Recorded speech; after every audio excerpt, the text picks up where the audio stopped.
ఈ మధ్యాహ్న కాలపు సమయంలో పరిశుద్ధ గ్రంథంలోంచి కొన్ని లేఖనాలను గమనించుకుందాము. దయచేసి రాజుల రెండవ గ్రంథము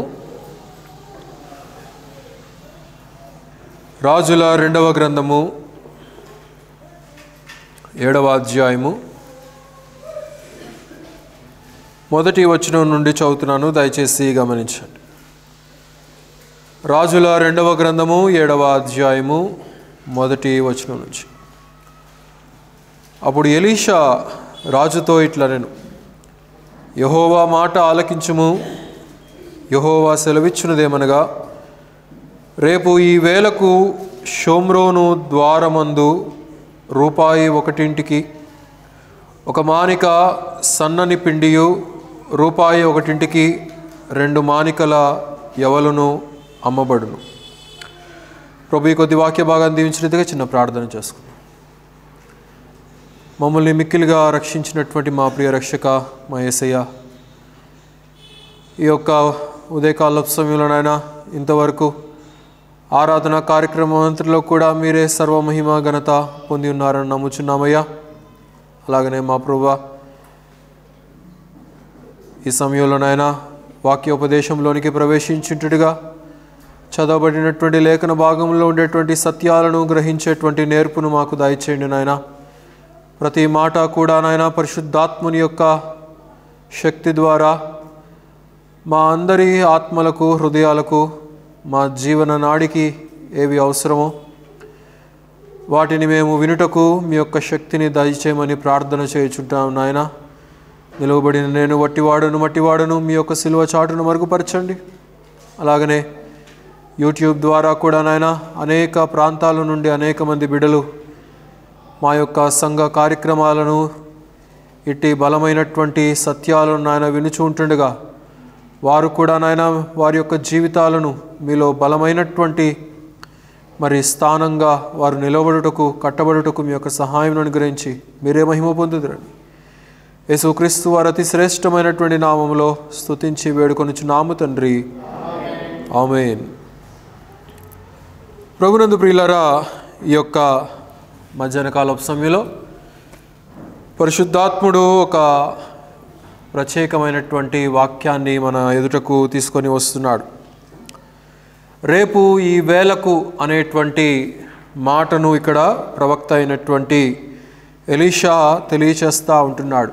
అంటే ఇశ్రాయేలు జనాంగం పట్ల దేవుడు చేసినటువంటి ఒక ప్రత్యేకమైనటువంటి అనుభూతి లేక అనుభవం, దేవాది దేవుడు శక్తి కలిగినటువంటి వాడని, తాను సృజించినటువంటి వారి పట్ల వారు నమ్మిక ఉంచినా నమ్మిక ఉంచకపోయినా కానీ ఆయన చేయవలసినటువంటి కార్యము ఆయన ఏ రీతిగా ఆయన ఆలోచనకు తగినట్లుగా, ఆయన శక్తికి తగినట్లుగా, ఆయన బలానికి తగినట్లుగా చేసేటువంటి దేవుడుగా మనం ఈ యొక్క లేఖనాల ద్వారా మనం ఇక్కడ గమనించగలుగుతూ ఉంటున్నాం. ఎలీషా అనేక రకాలైనటువంటి అద్భుతాలు ఆయన చేశాడు. అయితే వాటన్నిటిలో కూడా ఇది ఒక ప్రత్యేకమైనటువంటి అనుభవంగా మనం ఎలీషా యొక్క జీవితం ద్వారా మన ఆత్మలకు అవసరమైనటువంటి లోతైనటువంటి సత్యాలను ఈ యొక్క మధ్యాహ్న కాల సమయంలో మనం ధ్యానం చేసుకుందాం. అయితే దీని యొక్క బ్యాక్గ్రౌండ్ ఏంటంటే, బెన్హదద్ అనబడినటువంటి సిరియా చక్రవర్తి లేక రాజు ఈ యొక్క ఇశ్రాయేలు జనాంగాన్ని ముట్టడి వేయాలని, వారిని సమూలంగా ఆక్రమించుకోవాలని చెప్పేసి తన యొక్క సైన్యాన్ని ఆ యొక్క సమరియా లేక షోమ్రోను అనబడినటువంటి ఆ యొక్క పట్టణాలు, ఆ యొక్క ప్రాంతం చుట్టూ కూడా తన యొక్క సైన్యాన్ని పంపించడం జరుగుతుంది. పంపించి వారిని మీరు ఆక్రమణ చేయండి, వారి యొక్క ఆహారాన్ని మీరు కట్టుదిట్టం చేయండి, వారు ఆకలి దప్పులతో మరణించాలి, ఆ యొక్క ఆకలి బాధ ఏంటో వారికి తెలియాలి అని చెప్పేసి బెన్హదద్ రాజు వారికి చెప్పడం జరుగుతుంది. అదే రీతిగా వీరందరూ కూడా ఆ యొక్క ప్రాంతాన్ని, షోమ్రోను సమరయ అనబడినటువంటి ఆ యొక్క ప్రాంతాన్ని చుట్టుముట్టేసి నిర్బంధించేస్తారు. నిర్బంధించేసి ఇశ్రాయేలీయులకు రావాల్సినటువంటి ఆహార పదార్థాలు రాకుండా, బయట నుంచి రావాల్సినటువంటి యవలలు కానీ, ఆహారము కానీ, ద్రాక్షరసము కానీ, మరి పండ్లు కానీ ఏవి కూడా బయట నుంచి రాకుండా అన్ని మార్గాలను కూడా వారు నిర్బంధించేసినటువంటి క్రమాన్ని ఇక్కడ మనం గమనిస్తూ ఉంటున్నాం. ఆనాటి కాలంలో ఉన్నటువంటి యుద్ధ ప్రక్రియ అది. సైన్యాన్ని వెంటబెట్టుకొని, సైన్యంతో పాటు వారికి కావలసినటువంటి యుద్ధ సామాగ్రిని వెంటబెట్టుకొని వారు ఏ ప్రాంతాన్నైతే ఆక్రమించుకోవాలనుకుంటున్నారో ఆ రీతిగా వారు యుద్ధ రీతిని వారు నిర్వర్తించేటువంటి వారు. కానీ ఇప్పటి కాలం లాంటి టెక్నాలజీ వారికి లేదు. ఇప్పటిలాగా మరి యుద్ధ విమానాలు వారికి లేవు, యుద్ధ నౌకలు వారికి లేవు. ఇప్పుడైతే సైన్యము వెళ్ళాల్సినటువంటి పని కూడా లేదు. కూర్చున్నటువంటి స్థలములోనే మరి ఏ రీతిగా మిజైల్స్ను వెయ్యాలో, స్కట్ మిజైల్స్ను వెయ్యాలో, ఏ రీతిగా ఆ టెక్నాలజీని ఉపయోగించుకోవాలో అనేది నేటి ప్రపంచ దేశాలన్నిటికీ కూడా తెలిసినటువంటిదే. కానీ ఆనాటి కాలంలో మైళ్ళు మైళ్ళు మైళ్ళు మైళ్ళు ఈ యొక్క సైన్యమంతా కూడా ప్రయాణించి వెళ్తూ ఉండేటువంటి వారు. చలికాలాలు ఉండేటివి, వేసవి కాలాలు ఉండేవి. ఆ యొక్క వాతావరణాలను వారు లెక్క చేయకుండా రాజు మాటకు వారు లోబడి ఈ యొక్క సైన్యమంతా కూడా వారితో పాటు గుర్రాలు ఉండేవి, ఏనుగులు ఉండేవి, క్యామిల్స్ ఉండేవి. ఈ రీతిగా వారికి కావలసినటువంటి సామాగ్రి అంతా కూడా వారు మోసుకొని వెళ్ళేటువంటి వారు. అయితే ఈ యొక్క ప్రాంతాన్ని వారు చుట్టుముట్టేశారు. ప్రజలందరూ కూడా బయటికి రాలేకపోతూ ఉంటున్నారు. ఆ యొక్క గవిని లోపలే ఉన్నారు. కానీ ఆ యొక్క గవినిని దాటి రావాలంటే శత్రువు బయట స్థావరాన్ని వేసుకున్నాడు. వారు వచ్చి డైరెక్ట్గా ముందు అటాక్ చెయ్యరు.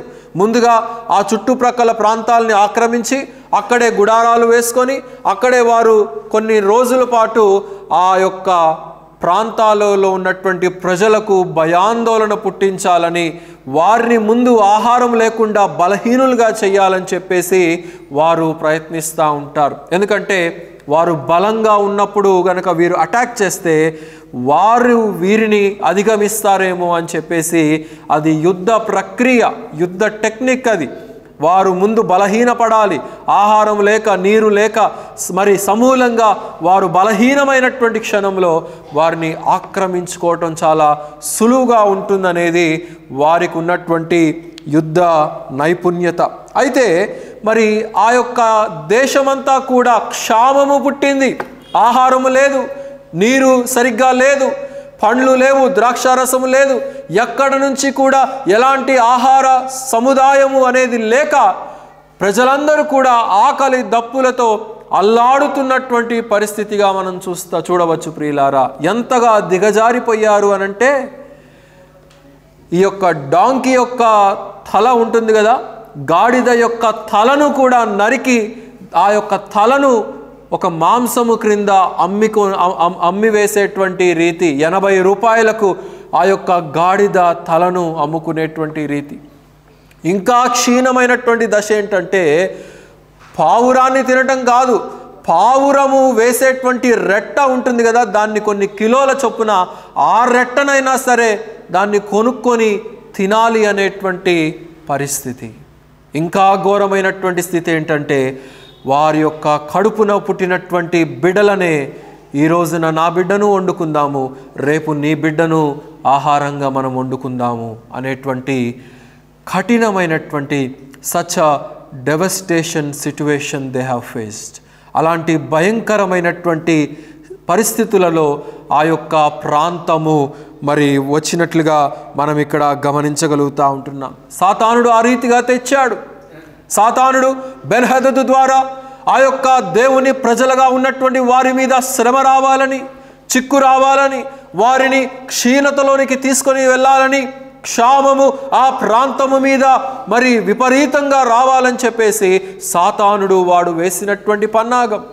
ఆనాడు వారినే కాదు, ఈనాడు ఎవరినైనా సరే సాతానుడు దిగజార్చగలడు. వాడి యొక్క యుక్తి ద్వారా, వాడి యొక్క శక్తి ద్వారా, వాడి యొక్క కుయుక్తి ద్వారా అనేక రకాలైనటువంటి మాధ్యమాలను వాడు ఉపయోగించుకొని విశ్వాసిని అనేక రకాలైనటువంటి క్షామము, విశ్వాసము యొక్క క్షామములోనికి స్పిరిచువల్ ఫ్యామిన్ని వాడు పుట్టించగలడు అనేది ఇక్కడ మనము నేర్చుకోవాల్సినటువంటి విషయం ప్రియులారా. మనకున్నటువంటి ఆత్మీయమైనటువంటి స్వతంత్రాన్ని వాడు తీసేస్తాడు, ప్రార్థనా అనుభవాన్ని వాడు తీసేస్తాడు, విశ్వాసపు అనుభవాన్ని వాడు తీసేస్తాడు, సహవాసపు అనుభవాన్ని వాడు తీసేస్తాడు.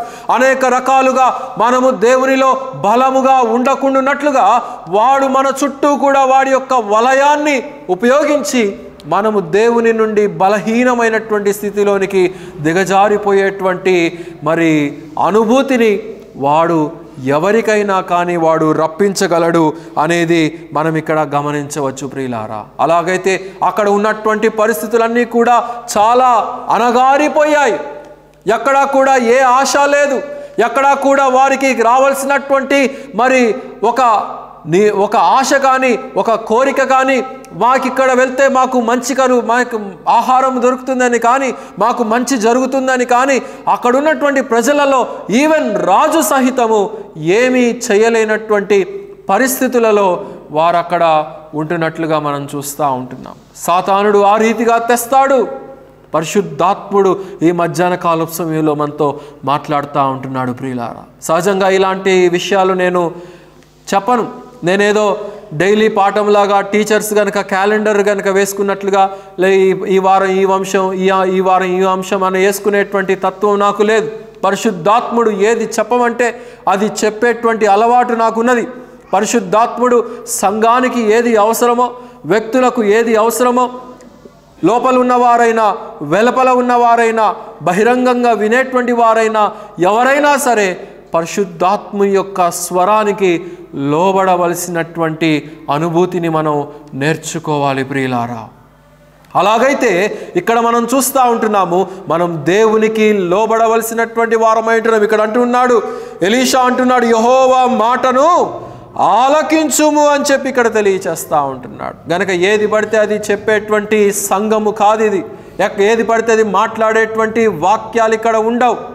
ఒకవేళ నాకు గనక ప్రేరేపణ లేకపోతే ఈ రోజుకి వాక్యం లేదు, ప్రార్థన చేసుకొని సెలవు తీసుకుందామని చెప్తానే కానీ మరి ప్రేరేపణ లేనిదే నేను ఏది కూడా చెప్పను ప్రియులారా. ప్రేరేపణ లేనిదే నేను ఏ ఇంటికి కూడా వెళ్ళను, ఎక్కడికి కూడా నేను బయటకు వెళ్ళను. గనుక ప్రేరేపణ దేవుడు ఇవ్వాలి. అలాగని గృహాలు దర్శించి మీ యొక్క జోబులు దండుకునేటువంటి టైపు కాదు నేను. గృహాలకు కొంతమంది సేవకులు ఉంటారు. ప్రతి నెల రాగానే, మొదటి వారం రాగానే, లేకపోతే రెండో వారం రాగానే ఆయా గృహాలకు వెళ్ళి మరి నాకు రాత్రి మీరు దర్శనములో కనిపించారు, నాకు రాత్రి మీరు నా యొక్క కల్లో కనిపించారు, దేవుడు నాకు మీ ఇంటికి వెళ్ళమని చెప్పి సెలవిచ్చాడు అని చెప్పేసి జోబులు దండుకునేటువంటి పార్టీ కాదు.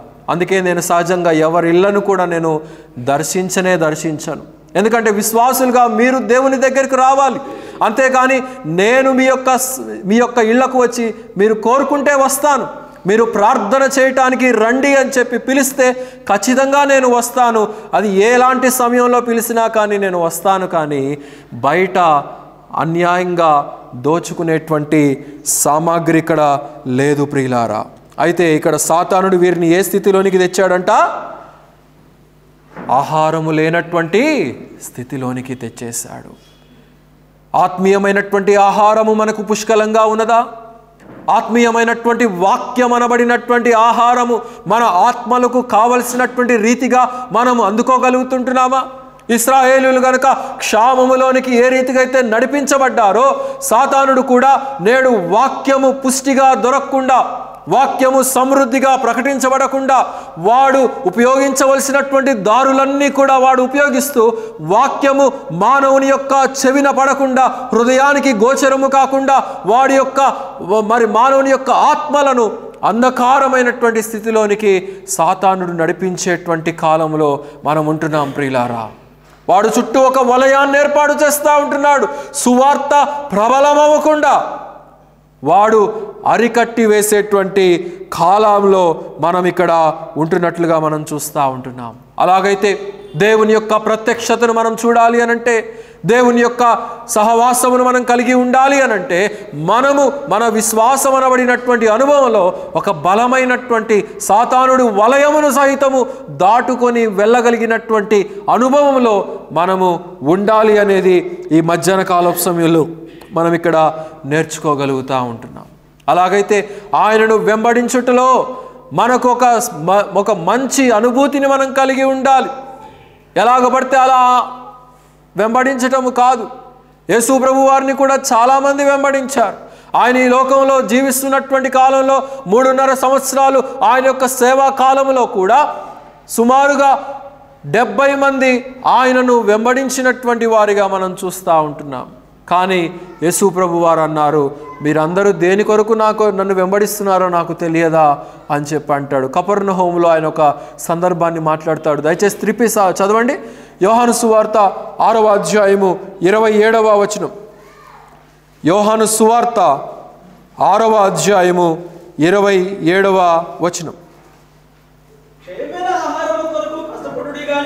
క్షయమైన ఆహారము కొరకు కష్టపడకుడు గాని నిత్య జీవము కలుగు అక్షయమైనటువంటి ఆహారము కొరకే కష్టపడుడి అని అంటూ ఉంటున్నాడు. గనుక శిష్యులారా, మీరు అనేక మంది నన్ను వెంబడిస్తూ ఉంటున్నారు. మీరు నా దగ్గర తిండి దొరుకుతుందని, నాతో పాటు వస్తే ఆహారం దొరుకుతుందని, నేను ఏదో ఒక అద్భుతము చేసి 5 రొట్టెల్ని అనేక రైతులుగా నేను ఆశీర్వదిస్తానని, 2 చేపల్ని నేను ఆశీర్వదిస్తానని చెప్పేసి మీరు నన్ను వెంబడిస్తూ ఉంటున్నారు. ఈ క్షయమైనటువంటి ఆహారము కొరకు, క్షయమైపోయేటువంటి శరీరము కొరకు మీరు ఆశపడి వెంబడిస్తున్నారు. కానీ నిజమైనటువంటి ఆత్మీయమైనటువంటి ఆహారము కొరకు మీరు వెంబడిస్తుంటున్నారా అనేది ఇక్కడ దేవుడు ప్రశ్నిస్తూ ఉంటున్నాడు. ఆ యొక్క అక్షయమైనటువంటి ఆహారము కొరకు మనం కష్టపడాలి. ఆ యొక్క జీవాహారము కొరకు మనం కష్టపడాలి. ఆయన యొక్క దైవ గ్రంథములో ఉన్నటువంటి సత్యాలను గ్రహించటానికి మనం కష్టపడాలి. ఈ యొక్క సార్వత్రిక సంఘములో, సార్వత్రికమైనటువంటి ప్రపంచంలో అనేక సంఘాలు ఉంటున్నాయి. కానీ మనము నిర్ణయించుకున్నటువంటి దారి, మనము ఏర్పాటు చేసుకున్నటువంటి సంఘము ఎత్తబడేటువంటి సంఘముగా ఉండాలి. ఎత్తబడేటువంటి సంఘములో ఉండాలి అనంటే అలాంటి వాక్య పునాదిని మనము కలిగి ఉండాలి అనేది మనం ఇక్కడ గ్రహించుకోవాలి ప్రియులారా. అలాగైతే దేవుడు ఇక్కడ తెలియచేస్తూ ఉంటున్నాడు, అక్షయమైనటువంటి ఆహారము కొరకు కష్టపడండి. అప్పుడు మీ యొక్క కుటుంబాల్లో కానీ, మీ వ్యక్తిగతమైనటువంటి జీవితాల్లో కానీ మీకు వృద్ధి, సమృద్ధి, బలాభివృద్ధి కలుగుతుందనేది మనం ఇక్కడ గ్రహించాలి ప్రియులారా. అలాగైతే దేవుని వృద్ధి మనము కలిగి ఉంటున్నామా? దేవుడు మనకు నేర్పించాలనుకుంటున్నటువంటి విషయాలను మనం గ్రహిస్తూ ఉంటున్నామా? లేకపోతే ఏదైనా వాడుక చొప్పున వెళ్దాము, ఏదో 2 పాటలు పాడదాము, ఆయన ఏదో చెప్తాడు విందాము, 4 రూపాయలు చందాలు వేద్దాము, ఇంటికి వద్దాము అనే రీతిలో we should not have a daily routine practice. In every manner, in every state, we need to change ourselves. We need to upgrade ourselves. మార్కెట్లోకి ఏదైనా ఒక నూతనమైనటువంటిది వస్తే మనం దానికి అప్గ్రేడ్ అవుతూ ఉంటాం. అది ఫోన్ కావచ్చు, ఏదైనా ఒక వస్తువు కావచ్చు, ఇంట్లో ఏదైనా పరికరం కావచ్చు, దానికి మనం అప్గ్రేడ్ అవుతూ ఉంటాం. అలాగే విశ్వాసం అనబడినటువంటి అనుభవంలో కూడా మనము దినదినము అభివృద్ధి పొందవలసినటువంటి బాధ్యత మన మీద ఉన్నది ప్రియులారా. అలాగైతే ఆ రీతిగా మనం ఉండాలి అనంటే వాక్యము యందు మనం విశ్వసించాలి. ఈ వాక్యము నా హృదయంలో మార్పు తీసుకురాగలదు, నా కుటుంబంలో మార్పును తీసుకురాగలదు, నా వ్యక్తిగతమైనటువంటి జీవితంలో దేవుడు అందించేటువంటి మాట నాకు ఒక గొప్ప అనుభూతిని తీసుకురాగలదు అనేటువంటి విశ్వాసము మనలో ఉండాలి. అలాంటి నమ్మికతో మనం దేవుని సన్నిధికి రావాలి. అలాంటి నిరీక్షణతో మనం గృహాలకి వెళ్ళినప్పుడు ఆ వాక్యము మన జీవితాల్లో కార్య సాధకం అవటం అనేది మనము గ్రహించవచ్చు ప్రియులారా. అలాగైతే in what mind are we entering into his presence? ఆయన యొక్క సహవాసానికి మనం వచ్చినప్పుడు ఎలాంటి స్థితిలో మనం ఉంటున్నాం? అయితే ఇక్కడ బెన్హదదు చుట్టూ ఒక వలయాన్ని పుట్టించేసి వీరికి ఆహారము లేకుండా చేసేసాడు. చూడండి ఏమంటున్నాడు అక్కడ రాజుల 2వ గ్రంథంలోనే 6వ అధ్యాయము 27వ వచనం చదవండి. అక్కడ ఒక ఆమె రాజు టెర్రస్ పైన నడుస్తూ ఉంటే ఒక ఆమె వచ్చి చెప్తా ఉన్నది ఆమె యొక్క బాధ. 6:27. ఆమె యొక్క బాధను రాజా నాకు 26 నుంచి చదవండి.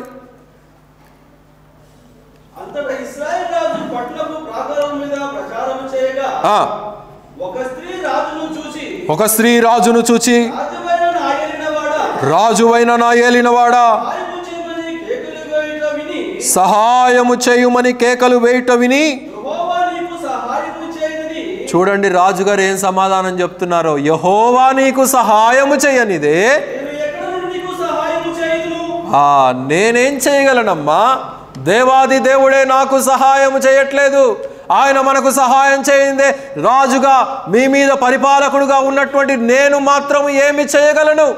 నీకు వచ్చినటువంటి కష్టము నుండి, నీకు వచ్చినటువంటి బాధ నుండి, నీకు వచ్చినటువంటి ఇబ్బంది నుండి నేను ఏ రీతిగా నిన్ను విడుదల చేయగలను అని చెప్పేసి రాజు అక్కడ మాట్లాడుతూ ఉంటున్నాడు.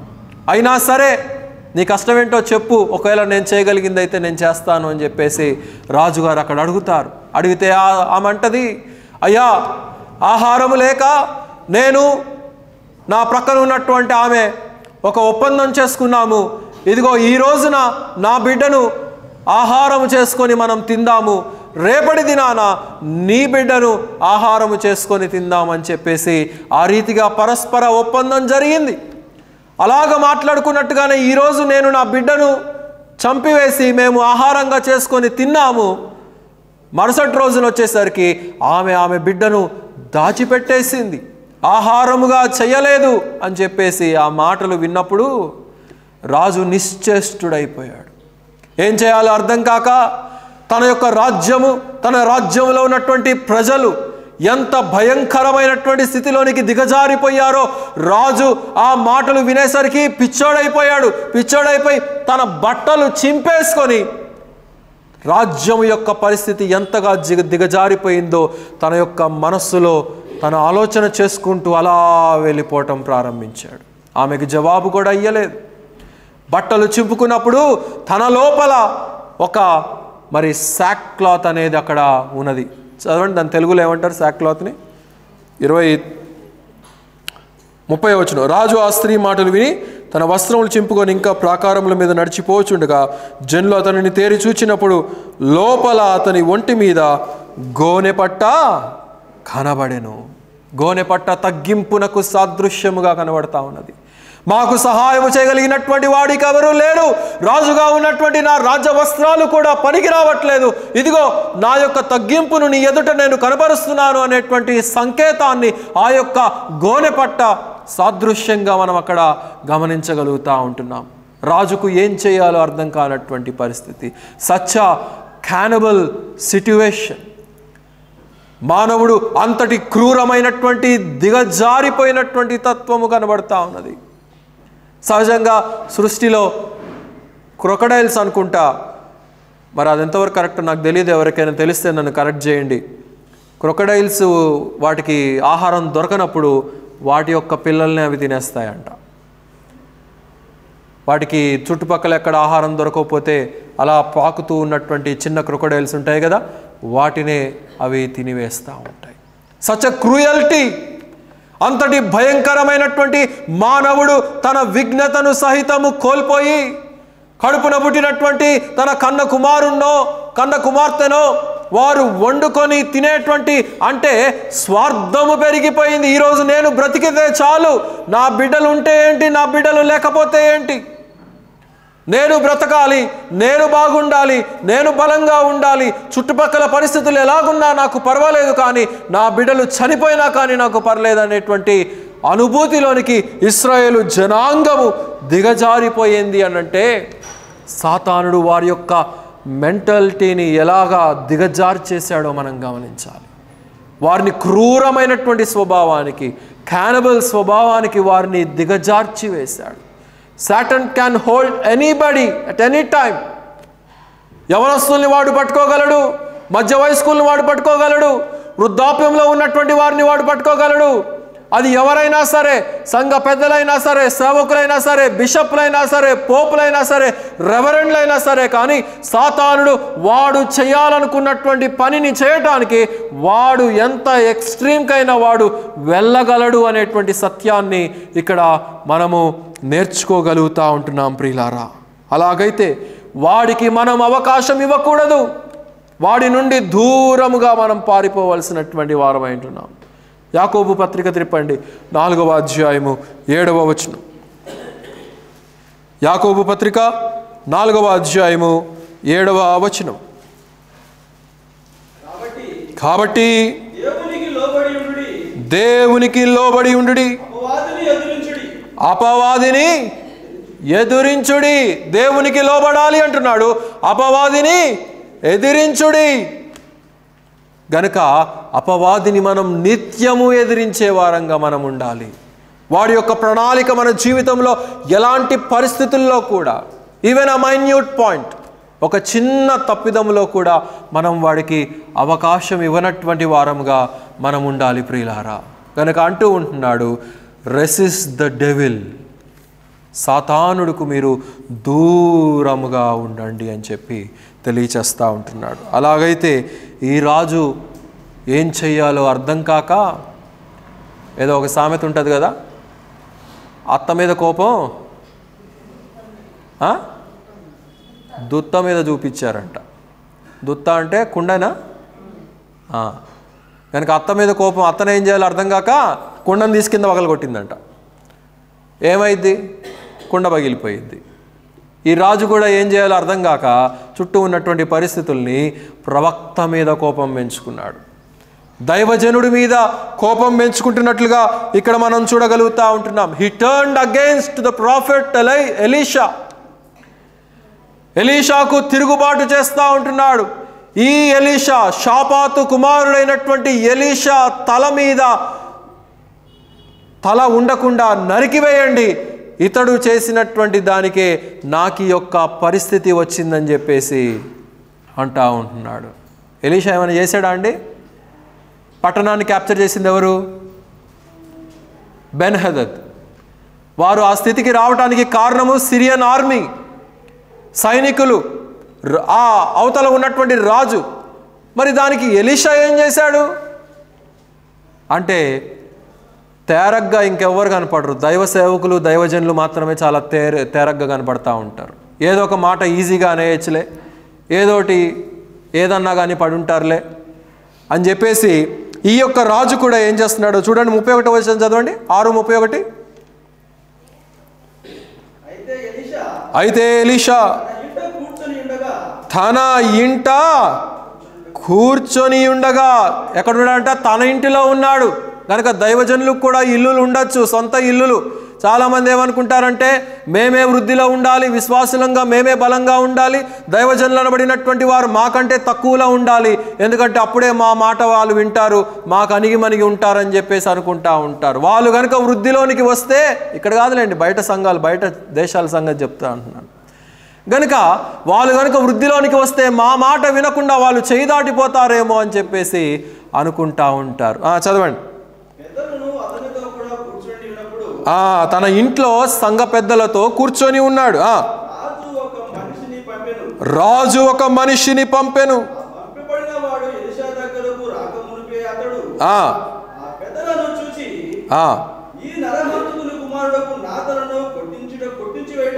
కొట్టించి వేయుటకు గనుక ఇక్కడ ఏమంటున్నాడంటే రాజు ఒకడిని పంపించాడు. షాపాతు కుమారుడైనటువంటి ఎలీషాను నువ్వు చంపివేయి, అతడు బ్రతికి ఉండటానికి వీలు లేదు అని చెప్పేసి పంపించడం జరుగుతుంది. అయితే అతడు వచ్చేటువంటి చప్పుడు ఈయనేమైనా మామూలుడా? ఎలీషా మహాప్రవక్త. బయట రాజ్యంలో ఏం జరుగుతుందో, శత్రు దేశాల మధ్య, శత్రువుల మధ్య ఏం జరుగుతుందో సమస్తము కూడా కనిపెట్టగలిగినటువంటి వాడు.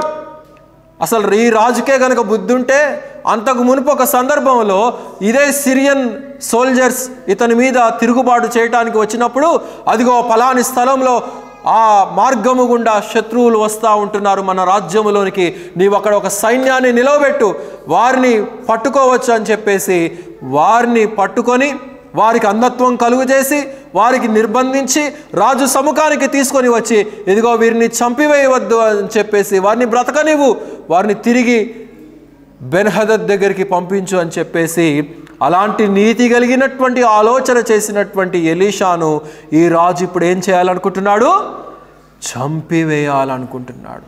తన చాతగానితనానికి, తన ఫెయిల్యూర్కి, తన ఓటమికి దైవజనుడి మీద చంపటానికి సహితము తిరుగుబాటు చేస్తున్నట్లుగా మనం చూస్తూ ఉంటున్నాం. చాలామంది తమ యొక్క ఫెయిల్యూర్స్, అబ్బే లాభం లేదండి, నా మీద చెయ్యేసల్లా ప్రార్థన చేశాడు కానీ ఎలాంటి ఫలితం నాకు దక్కలేదు. దైవ సేవకుడి దగ్గరికి నేను వెళ్ళాను, ఎగ్జామ్ మంచిగా రాయాలని ప్రార్థన చేయించుకున్నాను, తీరా చూస్తే నేను ఎగ్జామ్లో ఫెయిల్ అయిపోయాను. పెద్ద ప్రయోజనం ఏం లేదండి, ఆయన యొక్క ప్రార్థనలో ఏమంత శక్తి లేదు. అదే ఆర్యారావు గారు ఉంటే, ఆర్యారావు గారు ప్రార్థన చేస్తే నేను ఇండియా ఫస్ట్ వచ్చేవాడినో లేకపోతే ప్రపంచం ఫస్ట్ వచ్చేవాడినో. అంటే ఇప్పుడున్నటువంటి దైవజనులు పనికిరారనేసి. కనుక జస్ట్ ఉదాహరణ చెప్తా ఉంటున్నాను. లేకపోతే ఇంటర్వ్యూకి వెళ్ళే ముందు ప్రార్థన చేయించుకుంటే నువ్వు ఇంటర్వ్యూలో ఫెయిల్ అయితే, నువ్వు ఎగ్జామ్స్లో మార్కులు నువ్వు చదవటం చేతకాక నువ్వు ఫెయిల్ అయితే, దైవజనుల మీద అంటే టేక్ ఫర్ గ్రాంటెడ్, వీరిని ఏమన్నా కానీ పడుంటారు అనేటువంటి తత్వము నేటి సంఘాలలో చాలా ఎక్కువైపోతూ ఉంటుంది ప్రియులారా. కనుక రాజు ఏమంటాడు, ఎలీషా మెడ మీద తల లేకుండా నరికివేయి అని చెప్పేశాడు. నరికివేస్తే ఎంతసేపు?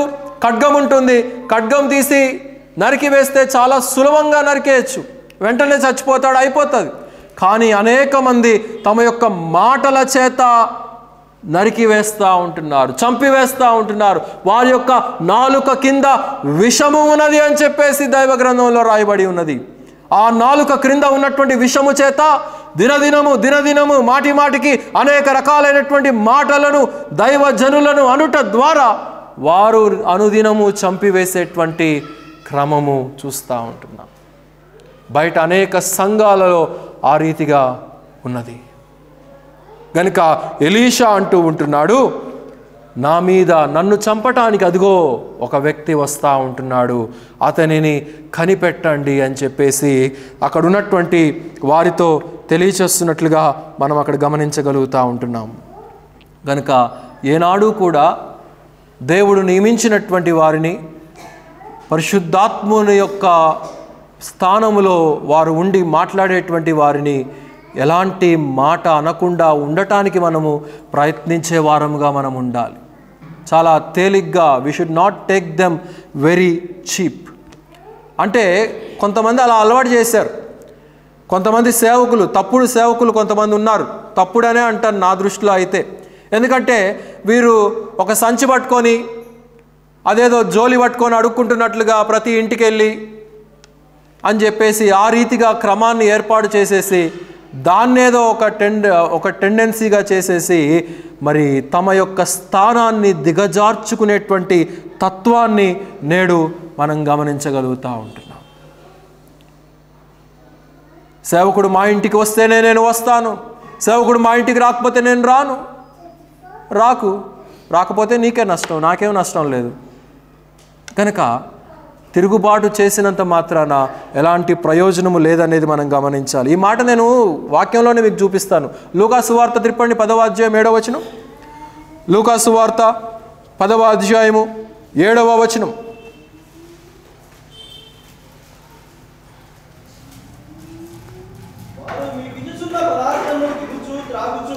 తినుచు త్రాగుచు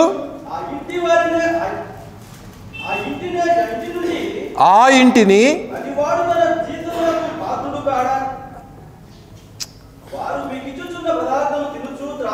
వారు మీకు ఇచ్చుచున్న పదార్థములను తినుచు త్రాగుచు ఆ ఇంటిలోనే ఉండి, అంటే మీకు అప్పగించబడినటువంటి స్థానములోనే, మీకు దేవుడు పెట్టినటువంటి సంఘములోనే, ఆ ఇంటిలోనే ఉండి పనివాడు తన జీతమునకు పాత్రుడు. గనక దైవ సేవకులు అనబడినటువంటి వారు ప్రార్థన చేస్తారు, వాక్యం చెప్తారు, వారు మీ యొక్క క్షేమం కొరకు వారు ఉన్నారు గనక వారు జీతమునకు పాత్రులు. గనక చదవండి, ఇంటింటా తిరగవద్దు. కనుక ఏమంటున్నాడు ఇక్కడ? ప్రభువే స్వయంగా చెప్తా ఉంటున్నాడు, ఇంటింటికి తిరగవద్దు, ఇంటింటికి గృహ దర్శనాలు చేసుకుంటా వెళ్ళొద్దు అని చెప్పేసి అంటా ఉంటున్నాడు. గనుక మనము ఏ రీతిగా ఉంటున్నామో మనం గమనించాలి. అందుకే సర్వసాధారణంగా నేను ఎవరిళ్ళకి వెళ్ళను ప్రార్థన చేయటానికి. అంటే మీరు ఫోన్ చేసి రమ్మంటే ప్రార్థన చేయటానికి నేను వస్తాను. కొన్నిసార్లు నాకే దేవుడు ప్రేరేపణ ఇచ్చినప్పుడు ఆ ఇళ్లకు నేను వెళ్ళి ప్రార్థన చేస్తాను. అది చాలా రేర్గా అనుకోండి.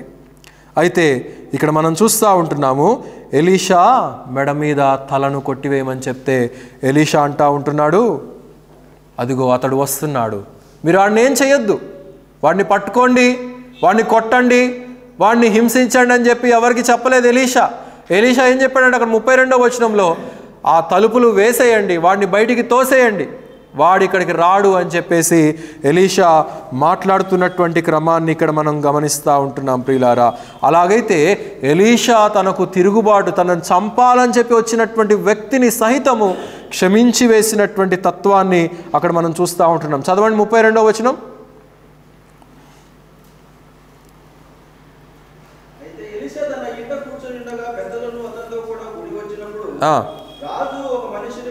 పంపెను. రాకమునిపే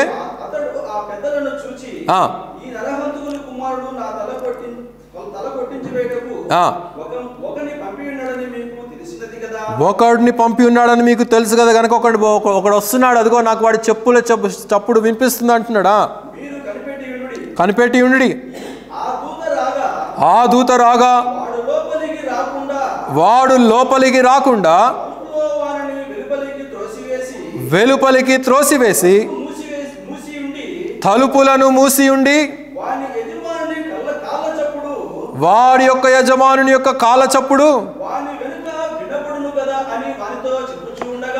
అదిగో వీడిని తోసివేయండి, రాజు వస్తున్నటువంటి శబ్దము నాకు కనబడతా ఉన్నది, వీడిని పంపించినటువంటి వాడు వస్తూ ఉంటున్నాడు. ఎవరు పంపించారు ఇతన్ని?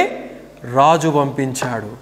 కనుక తన యజమానుడు అంటే రాజు వస్తున్నటువంటి సంగతి కూడా లోపలున్నటువంటి ఎలీషా గ్రహించినటువంటి తత్వాన్ని ఇక్కడ మనం గమనించగలుగుతూ ఉంటున్నాం. అలాగైతే రాజు వచ్చాడు, అప్పటిదాకా ఏం జరగనట్లుగా, ఏం తెలియనట్లుగా, అసలు తన ఒక వ్యక్తిని పంపించినట్టుగా కూడా రాజు ఎరగనట్లుగా వచ్చి ఎలీషాతో మాట్లాడుతున్నట్లుగా మనం అక్కడ చూస్తూ ఉంటున్నాం. చదవండి. వచ్చెను అతడు ఏమంటున్నాడండి? ఈ కీడు యెహోవా వలనే కలిగి ఉన్నది. ఎలీషా ఏమనలేదు. ఆ వచ్చినటువంటి వాడిని బయటికి తరమేమన్నాడు. ఈ వచ్చినటువంటి రాజును కూడా, ఏమయ్యా నీవు నా మీద చంపడానికి ఒక మనిషిని పంపిస్తావా అని చెప్పేసి ఇతన్ని చంపివేయండి, నీవు చావునుగా, నీవు నిశ్చయంగా శాపం వచ్చిపోతావు అని చెప్పి ఏమనలేదు. ఎలీషా నిశ్శబ్దంగా ఉన్నాడు. కనుక దైవజనుడు అయినటువంటి వాడు నిశ్శబ్దంగా కొన్ని సమయాల్లో పరిశుద్ధాత్ముని యొక్క ప్రేరేపంగా వాళ్ళు ఉంటారు కనుక వారు కొన్నిసార్లు మౌనంగానే ఉండాలి. They should not utter any word. ఎందుకంటే ఈ జీవనాలుక మాట్లాడేటువంటి మాటలో ఏది మాట్లాడితే అది కొన్నిసార్లు దేవుడు ఆమేనని చెప్పేశాడంటే ప్రమాదం ఉన్నది. గనుక ఇక్కడ ఎలీషా అందుకనే ఏమీ మాట్లాడలేదు. కనీసం ఆ సందర్భం జరిగినట్లుగా కూడా మాట్లాడట్లేదు. నేను నీకేం అన్యాయం చేశాను అని చెప్పేసి కూడా రాజుతో ఏమీ మాట్లాడనటువంటి వాడిగా మనం చూస్తూ ఉంటున్నాం ప్రియులారా. అలాగైతే ఈ రాజు తనకున్నటువంటి లోభము చేత, తనకున్నటువంటి నైపుణ్యత లేనటువంటి తత్వము చేత ఎలీషా మీద కోపము, ఉద్రేకము, అసూయ, పగ పెంచేసుకున్నటువంటి రాజును ఇక్కడ మనం గమనించగలుగుతూ ఉంటున్నాం. అంతకు మునుపు జరిగినటువంటి సంభవాలన్నీ కూడా మర్చిపోయాడు. ఎలీషా చేసినటువంటి మేలులన్నీ కూడా మర్చిపోయాడు. ఎలీషా తనని ఎన్ని సమయాల్లో రాజ్యాల నుండి, శత్రువుల నుండి తప్పించాడో వాటన్నిటిని కూడా మర్చిపోయినటువంటి రాజును ఇక్కడ మనం గమనించగలుగుతూ ఉంటున్నాం. ఏమి లాభము రాజు అయినంతటి మాత్రాన, ఏమి లాభము నీ దగ్గర ధనమున్నతటి మాత్రాన, నీవు ప్రేమ లేని వాడవైతే నీవు నిరర్ధకుడవే.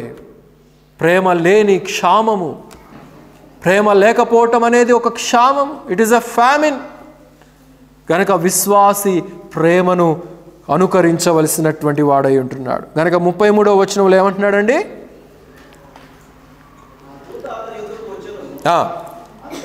అంతటా ఈ కీడు యెహోవా వలనే నేను ఎందుకు యెహోవా కొరకు కనిపెట్టుకొని ఉండవలెనని అనేను. చాలామంది అండి చాలా సందర్భాల్లో విశ్వాసులు అనబడినటువంటి వారైనప్పటికీ కూడా దేవుడు ఏదైనా ప్రార్థన వినలేదని, జవాబు రాలేదని దేవునికి తిరుగుబాటు చేస్తూ ఉంటారు. నేను ఇక ఆ దేవుణ్ణి ఆరాధించను, ఇక ఆ దేవుణ్ణి నేను విశ్వసించను, ఇక ఆ దేవుణ్ణి నేను నమ్ముకోను, ఇక నేను అక్కడికి వెళ్ళను అని చెప్పేసి ఒక తిరుగుబాటు తత్వంలోనికి దిగజారిపోయేటువంటి విశ్వాస అనుభవాన్ని మనం అక్కడ గమనించగలుగుతూ ఉంటున్నాం. ఏమి లాభము, నేను వెళ్ళటం వల్ల ఏమి ప్రయోజనం? ఇక్కడ కూడా రాజు అంటున్నాడు, నేను ఇక ఎందుకు యెహోవా కొరకు కనిపెట్టుకొని ఉండాలి, నేను ఎందుకు ఆరాధించాలి? నేను ఉపవాసం ఉన్నాను, నేను ఉపవాసం ఉన్న దానికి నాకు మేలు జరగలేదు, నేను ఇన్ని రోజులు దేవునికి ఒప్పందం చేసుకున్నాను అయినా కానీ నాకు మేలు జరగలేదు, నేను అనుకున్నది నెరవేర్చబడలేదు, నేను ఎందుకు దేవునికి నేను ఆరాధించాలనేటువంటి తత్వం అనేక మందిలో ఉంటుంది. ఇక్కడ కూడా రాజు అదే చేస్తూ ఉంటున్నాడు. నాకేమి లాభం? నేను చెప్పనా, దేవుని దగ్గరికి వస్తే మనకేంటి లాభమో, దేవుని ఆరాధిస్తే మనకేంటి లాభమో? ఆయన దగ్గరికి మనం వస్తే మనకు జీవ కిరీటము దొరుకుతుంది, ఇంపెరిషబుల్ క్రౌన్ దొరుకుతుంది, అతిశయ కిరీటం దొరుకుతుంది, మహిమా కిరీటం దొరుకుతుంది. అనేక రకాలైనటువంటి మేలులతో దేవుడు మనల్ని నింపేటువంటి దేవుడిగా మనం చూస్తూ ఉంటున్నాం. దేవుని సహవాసానికి మనం వచ్చినప్పుడు, ఆయనను ఆరాధించవలసినటువంటి తత్వంలో మనం ఆరాధించినప్పుడు, ఆయనను మన యొక్క ఆత్మ లోతుల్లో నుండి ఆయన పట్ల ఒక మంచి అవగాహన కలిగి మనం ఆయనను పూజించినప్పుడు ఆయన కూడా మన పక్షాన నిలిచి ఆయన కార్యాన్ని జరిగించేటువంటి దేవుడిగా మనం చూస్తూ ఉంటున్నాం. కొన్నిసార్లు భార్యాభర్తలు పోట్లాడుతున్నప్పుడు అనేక సందర్భాల్లో నేను చెప్తా ఉంటాను, ఈ విషయం నీ వల్లే జరిగింది, నీ వల్లే జరిగింది, నీ వల్లే జరిగింది, నీ వల్లే జరిగింది, ఇదంతా నీ వల్లనే అయ్యింది, నీవు అలా చేయకుండా ఉంటే అలా జరగకుండేది కాదు, నీ వల్లే అనుకునే బదులు గమ్ముగా ఎక్కడో అక్కడ దూరంగా సెటిల్ అవటమే బెటర్. నన్ను అడిగితే ఒక ఇంటిలో ఉండి నిత్యము పోరు కంటే దూరముగా ఉండి సమాధానము కలిగి ఉండటమే బెటర్. ఒక స్థలములో ఉండి పరిశుద్ధాత్ముని దుఃఖపరచడం కంటే ఒక స్థలములో ఉండి అనేక రకాలైనటువంటి భార్యాభర్తలైనా కావచ్చు, అన్నదమ్ములైనా కావచ్చు, అక్క చెల్లెలైనా కావచ్చు, in any relation Satan might bring you down. వాడి యొక్క యుక్తిని ఉపయోగించి వాడు దిగజార్చేటువంటి అవకాశం ఉన్నది. గనుక ఇక్కడ కూడా మనం చూస్తూ ఉంటున్నాము, రాజు దేవునితో నాకేం పని అని అంటున్నాడు. ఎందుకు కనిపెట్టాలి? రాజుకు దేవునితో క్షామము కలిగింది, దేవునితో ఉన్నటువంటి సహవాసములో ఎడబాటు కలిగింది. ఇశ్రాయేలునకు రాజుగా ఉన్నప్పటికీ, దేవుని యొక్క శక్తి ఎరిగినప్పటికీ, దేవుని యొక్క జ్ఞానం ఎరిగినప్పటికీ, దేవుడు తనను ఉంచినటువంటి స్థానం ఏంటో తెలిసినప్పటికీ కూడా రాజు తాను చేయవలసినటువంటి పనిని చేయలేకపోతూ ఉంటున్నాడు. ఆ పైన దేవునికే తిరుగుబాటు చేస్తూ నేనెందుకు కనిపెట్టి ఉండాలి అని చెప్పి తెలియచేస్తూ ఉంటున్నాడు. ఇది ప్యూర్గా ఆత్మీయమైనటువంటి కరువు, ఆత్మీయమైనటువంటి లోభత్వము, దేవునితో సహవాసము చేయలేకపోవటం, దేవునితో స్నేహించలేకపోవటం, దేవునిని ఆరాధించలేకపోవటం, దేవునిని గణపరచలేకపోవటం, దేవునిని మహిమపరచలేకపోవటం అనేది మనం ఇక్కడ నేర్చుకోవాల్సినటువంటి విషయం ప్రియులారా. అయితే ఎలీషా ఏమంటున్నాడు గమనించండి. 7వ అధ్యాయము 1వ వచనంలో ఎలీషా ఏమంటున్నాడండి? అప్పుడు ఎలీషా రాజుతో ఇట్లన్నాడు, యెహోవా మాట ఆలకించుము, యెహోవా సెలవిచ్చునదేమనగా, ఓ రాజా, దేవుని కొరకు ఎందుకు కనిపెట్టాలంటున్నావు కదా, దేవుని కొరకు నేను ఎందుకు చూడాలి, దేవుని వైపు నేను ఎందుకు ఆశించాలంటున్నావు కదా, ఇదిగో విను, యెహోవా మాట ఆలకించుము. నా మాట కాదు ఇది, ప్రవక్తగా మాట్లాడుతున్నటువంటి మాట కాదు ఇది, దేవుడు నీతో తెలియచెప్పమన్నటువంటి మాట నేను మాట్లాడుతూ ఉంటున్నాను. మాట ఇకనైనా విను, ఆలకించు, లోబడు. ఇప్పటి వరకు నీ ఇష్టం వచ్చినట్లుగా చేసుకుంటూ పోయావు, ఇప్పటి వరకు నీకు అనుకూలమైనటువంటిగా చేసుకుంటూ పోయావు, ఇప్పటి వరకు లోకములో నీ మార్గము, నీ యొక్క స్నేహము, నీ యొక్క వ్యసనాలు, నీ యొక్క అనేక రకాలైనటువంటి మరి ఆత్మీయమైనటువంటి క్షీణమైనటువంటి స్థితిలోనికి నీవు వెళ్ళిపోయావు. కానీ ఇప్పుడైనా దేవుని మాట, దేవుని స్వరాన్ని నీవు ఆలకించమని చెప్పి ఎలీషా ఇక్కడ తెలియచేస్తూ ఉంటున్నాడు. తిరుగుబాటు చేసినటువంటి వాడికి, చంపాలని చూసినటువంటి వాడికి పగ తీర్చుకోవాలనేది ఎలీషాలో లేదు. ఎలీషా ఏం చెయ్యాలో చెప్తా ఉంటున్నాడు. నెక్స్ట్ ఏం చెయ్యాలో, ఏ రీతిగా చేస్తే వీరు ఆ కలిగి ఉన్నటువంటి అపాయంలో నుండి తప్పించబడతారో, ఎలాగూ పాటిస్తే, దేవుని మాటను ఆలకిస్తే వీరిని శత్రువు వదిలి వెళ్ళిపోతాడో నిత్యము మనం చదివేటువంటి వాక్యము ద్వారా మనం గ్రహించవచ్చు. సాతానుడు మన మీద ప్రభావం చూపించకుండా, సాతానుడు మన మీద వాడి యొక్క వలను విసరకుండా, వాడి యొక్క ఆలోచనను సఫలం చేయకుండా, తిరుగుబాటు చేయకుండా వాడి యొక్క ఆలోచనను మనం కట్టిపెట్టవచ్చు. దేని ద్వారా అంటే వాక్యము ద్వారా. పాట కూడా ఉంది కదా, నీ వాక్యము నా పాదములకు దీపము, నా త్రోవకు వెలుగై ఉన్నది. Your word is a lamp to my feet. నీ యొక్క వాక్యము నాకు మార్గాన్ని ఇస్తా ఉన్నది. నేను చీకటిలో వెళ్తున్నానా, నాకు దారి కనిపించట్లేదా, నేను ఎక్కడికి వెళ్తున్నానో.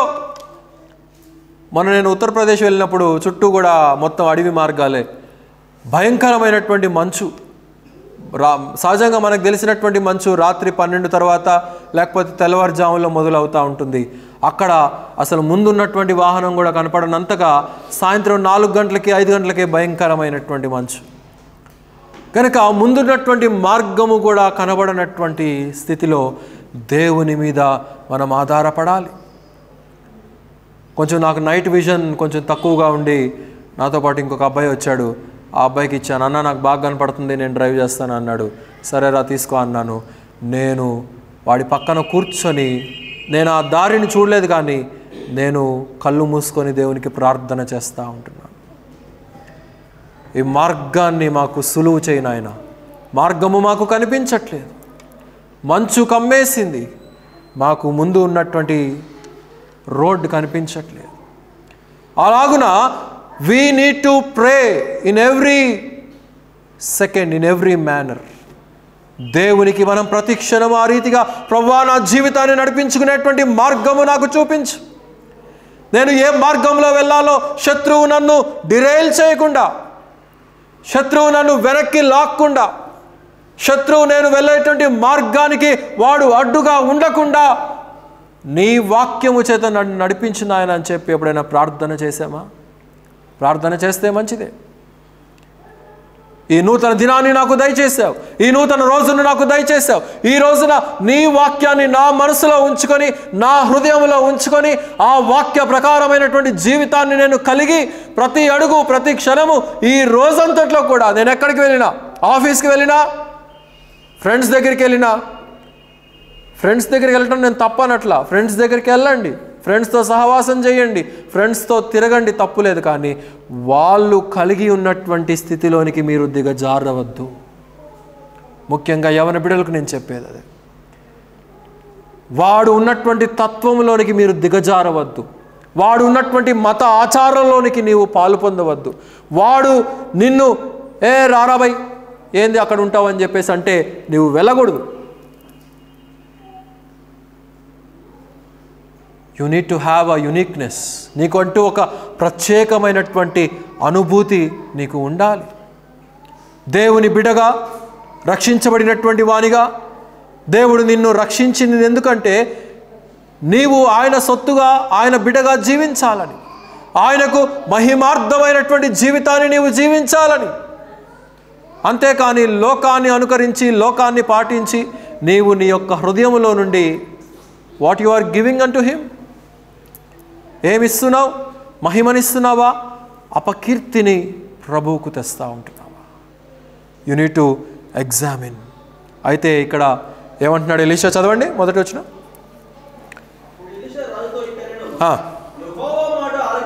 యెహోవా మాట ఆలకించుము.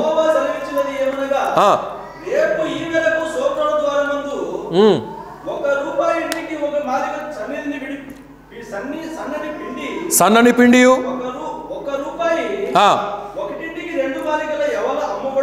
2 మానికల యవలను అమ్మబడును.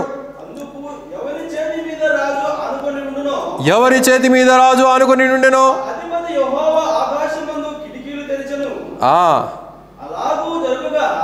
చాలండి. అక్కడ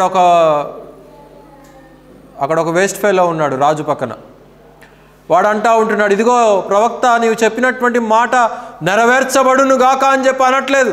ప్రవక్త నోట నుండి వచ్చినటువంటి మాట ఓకే ఆమెన్ అని చెప్పి అనట్లేదు. నీవు అన్నట్టే జరగాలి, దేవుడు మమ్మల్ని సంరక్షించాలని చెప్పి అనట్లేదు. వీడేమంటున్నాడంటే, ఆ అధిపతి రాజు దగ్గర ఒక ఆఫీసర్ ఉన్నాడు. వాడేమంటున్నాడంటే, యెహోవా ఆకాశంలో ఉన్నటువంటి కిటికీలు తెరిచినా కానీ ఇలాంటి సందర్భం అసలు జరుగుతుందా? డౌటింగ్ స్పిరిట్, డౌట్ పడేటువంటి ఆత్మ. మన చుట్టూ ఎవరుంటారో వారిని దైవ ఆధీనములో ఉన్నటువంటి వారినే మనం కలిగి ఉండాలి, కానీ లోకములో ఉన్నటువంటి వారిని మన చుట్టూ పెట్టుకోకూడదు. ఎందుకంటే ఒక దైవ ప్రేరేపణ కలిగినా కానీ వీళ్ళు ఏం చేసేస్తారంటే డిస్కరేజ్ చేసేస్తూ ఉంటారు, ఎంకరేజ్ చేయరు. వీడు కూడా అదే పని చేస్తూ ఉంటున్నాడు. ప్రవక్త నోట వచ్చినటువంటి మాట దేవుడు నెరవేర్చాలి అని చెప్పి అనాల్సింది పోయి, దేవుడే కిటికీలు తెరిచినా ద్వారాలు తెరిచినా కానీ పరలోకంలో ఇలాంటి సంభవం అసలు జరుగుతుందా అని చెప్పి అడుగుతూ ఉంటున్నాడు. గనుక మన చుట్టూ ఎవరుంటారో వీ నీడ్ టు ఎగ్జామిన్. దైవ ఆధీనంలో ఉన్నటువంటి వారిని, ఆత్మప్రూరులైనటువంటి వారిని, దేవుని ద్వారా నడిపించబడేటువంటి వారిని మన చుట్టూ పెట్టుకోవాలి. మన సంఘంలో అలాంటి వారు ఎవరు లేరులేండి. ఒకళ్ళు ఉన్నా కానీ వెళ్ళిపోయారు గతంలో. మన సంఘ పెద్దలు ఉన్నారు, వాళ్ళు దైవ ప్రేరేపణ కలిగి ముందుకు నడుస్తారు. సంఘ పరిచారకులు ఉన్నారు. భాస్కర్ గారు ఎప్పుడు కూడా ఒక పెద్ద సెంట్రల్ గవర్నమెంట్ ఉద్యోగస్తుని అని చెప్పేసి, ఉద్యోగం అని చెప్పేసి సంఘంలో ఏ కార్యక్రమం చేయకుండా ఆయన ఉండరు. కేక్ కటింగ్కి వస్తారు, పలహారం పంచుతారు. ఆయనకు అప్పగించబడినటువంటి బాధ్యత పరిచారకుడుగా ఆయన నెరవేరుస్తాడు. కనుక ఆ రీతిగా దేవుడు మనకు పెట్టినటువంటి స్థానాన్ని మనం కలిగి ఆ ప్రకారమైనటువంటి జీవిత విధానాన్ని మనం నెరవేర్చవలసినటువంటి వారమంటున్నాం. ఈ అధముడు ఏం చేస్తున్నాడంటే అసలు ఇలా జరుగుతుందా అని చెప్పేసి అంటా ఉంటున్నాడు. అందుకే యేసు ప్రభు వారు కూడా అన్ని సమయాల్లో తన వెంట ఉన్నటువంటి వారిని అందరినీ కూడా తీసుకొని పోలేదు అన్ని స్థలాలకి. రూపాంతరపు కొండ దగ్గరికి ఆ మహత్తరమైనటువంటి దర్శనాన్ని చూడటానికి ఎంతమందిని తీసుకెళ్ళాడు? 3 తీసుకెళ్ళాడు. క్షమించండి, 2 తీసుకెళ్ళాడు. కాబట్టి అందరినీ 12 మంది శిష్యుల్ని వెంటబెట్టుకొని పోలేదు. కాబట్టి కొన్ని స్థలాలకి, కొన్ని స్థలాల్లో స్వస్థపరిచేటువంటి స్థలాలకి యేసు ప్రభు వారి శిష్యులందరినీ వెంటబెట్టుకొని పోలేదు. కొన్నిసార్లు పేతురుని, యోహాన్ని వెంటబెట్టుకొని వెళ్ళాడు. కొన్నిసార్లు యాకోబుని తీసుకొని వెళ్ళాడు. గనుక ఏ సమయానికి ఎవరు అవసరమో దేవునికి తెలుసు గనుక, ఏ సమయంలో ఏది చేయాలో దేవునికి తెలుసు గనుక we should never doubt the work of God.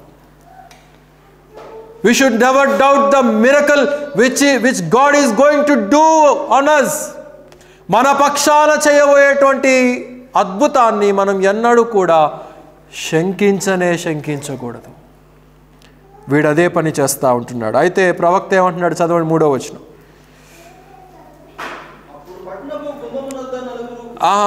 పైననే గమనించండి, ఆకాశం ముందు కిటికీలు, తర్వాత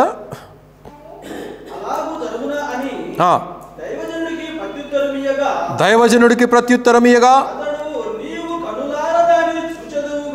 నీవు కన్నులారా దానిని చూచెదవు గాని దానిని తినకుందువు. You can only see the things which are being happened in others' lives, but you cannot feel it in your own experience.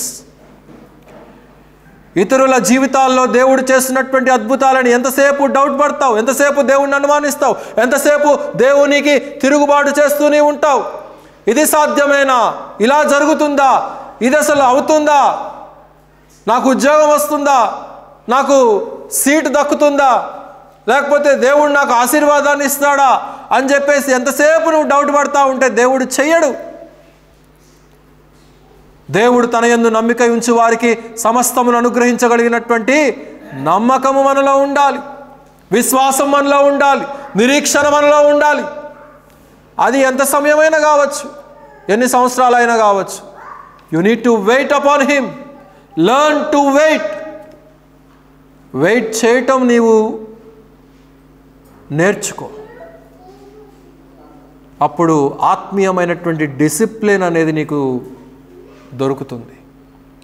యెషయా గ్రంథం త్రిప్పండి, 55వ అధ్యాయము 10వ వచనం. యెషయా గ్రంథము, the book of Isaiah, chapter 55 verse 10.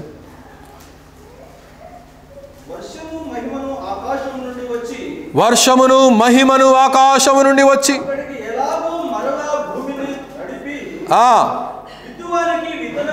విత్తువానికి విత్తనమును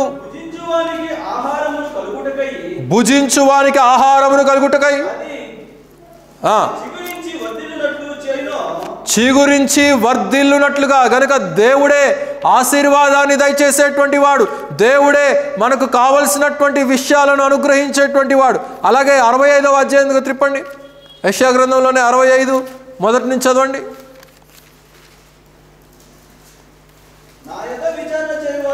నా యొద్ద విచారణ చేయువారిని నేను దొరికి తిని, నేనున్నాను ఇదిగో నేనున్నాను అని నా పేరు పెట్టబడని జనముతో చెప్పుచూ ఉన్నాను. తమ ఆలోచనను అనుసరించి